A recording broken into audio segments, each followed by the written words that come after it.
Alrighty then. There we are. Finally complete under chassis. This here was a pleasure to work on, really. I mean, I really enjoyed the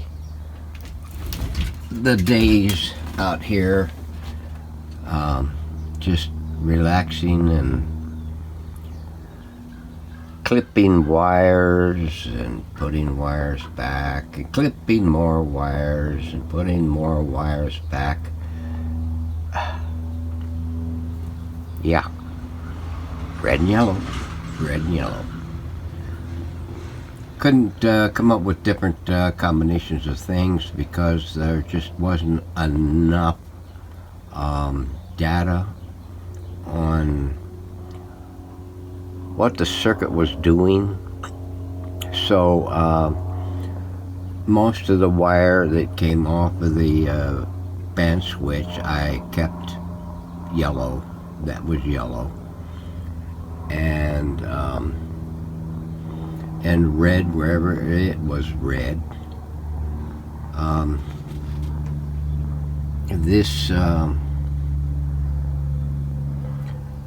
This brown wire that's in here is a daisy chain for the 6-volt positive side for all the tubes, except for the Y3. It's the 5-volt winding is taking care of that. Here's the high voltage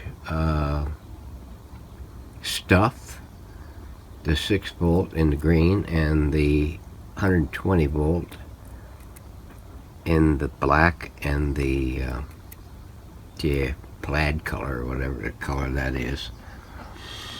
A, B, C, D, E, F, G, H, I, J. Good thing I took first grade.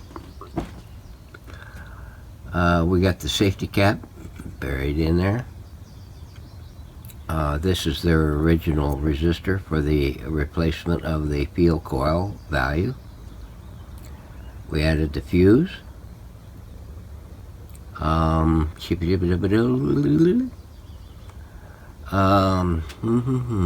the caps are done. There's a new chiclet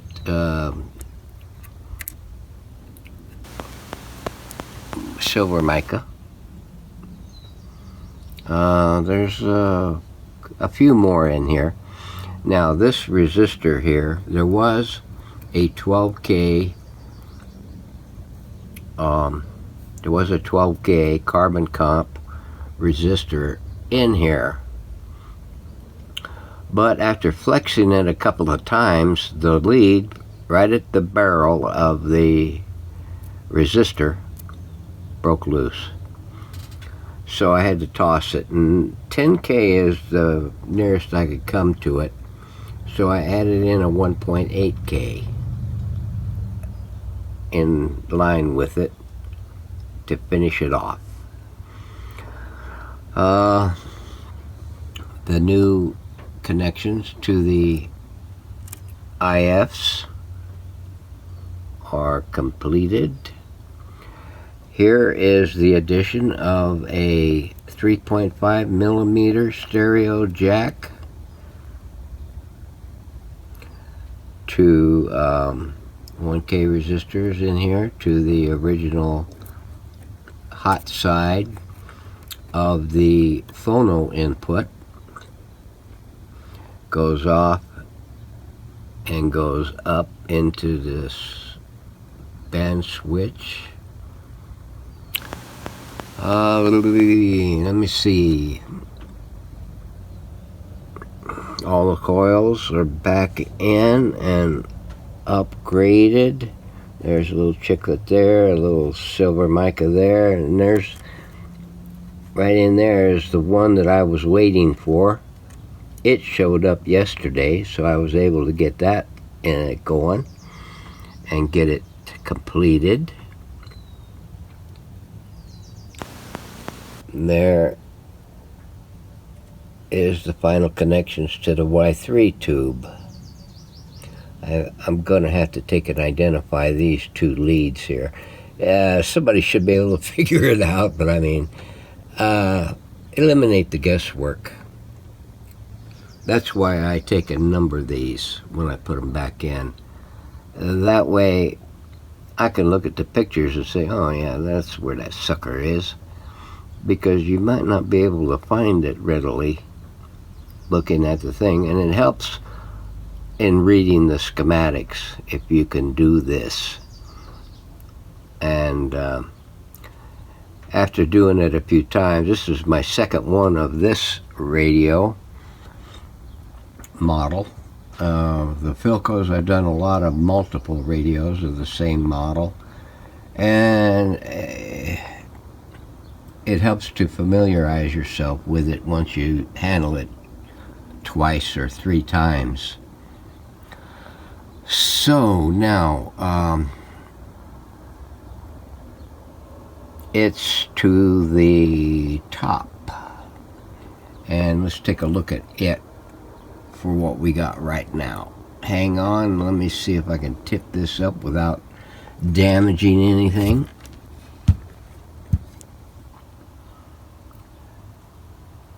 That came out really nice and clean looking. I didn't have to reprint anything there.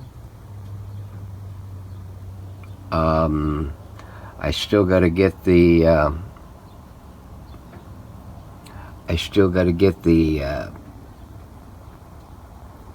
tuning cap back mounted on. Got the replacement original can cap back fastened in. Everything is cleaned up there. Let's take a look at the back. Turn around here. Yeah. There we go.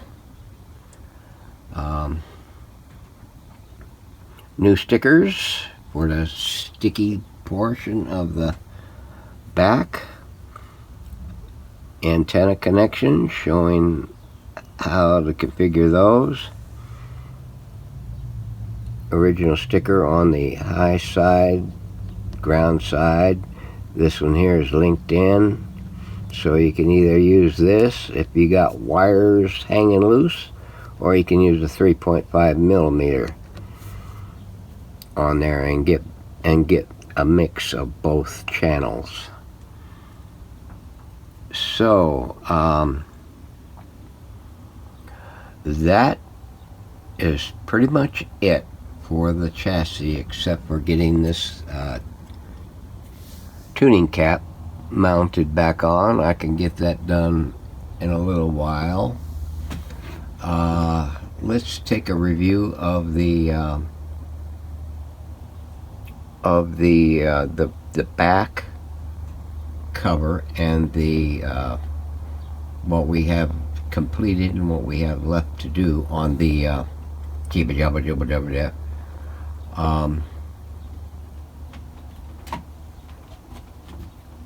cabinet.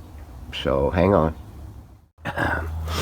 Okay, out here on the big bench underneath the Casbah, we got I think I showed you these already. That's the first thing we did, is to get these here reinforced so that we don't have to worry about any crackling, popping there on that.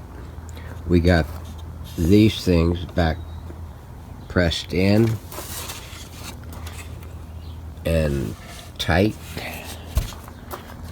This one here, we got it squeezed back and tight. Now it's just a little finessing work here and there, pretty much. We got the base pretty well, the low part of the cabinet bottom ready to mate to the base. I've got to do a little cleanup in here. This is that wanky looking strip that was kind of really delaminated really seriously bad. we got it back into the thing. This side here we got all tightened back up. We went in and did a little torquing up on all the screws to make sure we were snuggled up. We got the all the screw holes for the back cover filled with glue and a sliver of wood.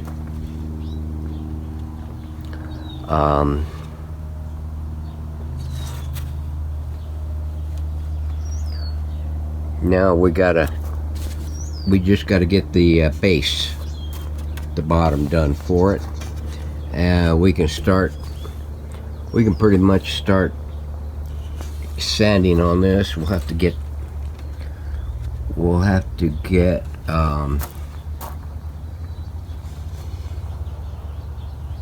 any of these little areas here retouched and filled, relammed with a piece of I got a collection of old stuff that I can use to put on that. So that's it for the cabinet per se. Here is the back panel.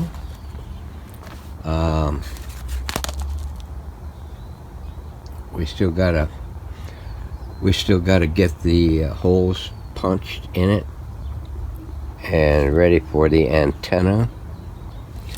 But I want to get the finish done on this first. I've got a coat of aqua coat on here already over a coat of dark walnut color finish on it. I gotta get to sanding on this to take it down and get it smoothed out. Here's the base, or the bottom of that. I got it all sandwiched in right here to bring it in. The lamination's in real tight, and got some glue on there so I can take and do some finish work, because this edge here will be seen all the way around. So I wanted to get a good fill and re-gluing and sandwiching of all of that before sanding it a little bit to kind of take everything to one level. And then that way, when I go to put that oil rub bronze metallic on there, it's going to be nice and smooth.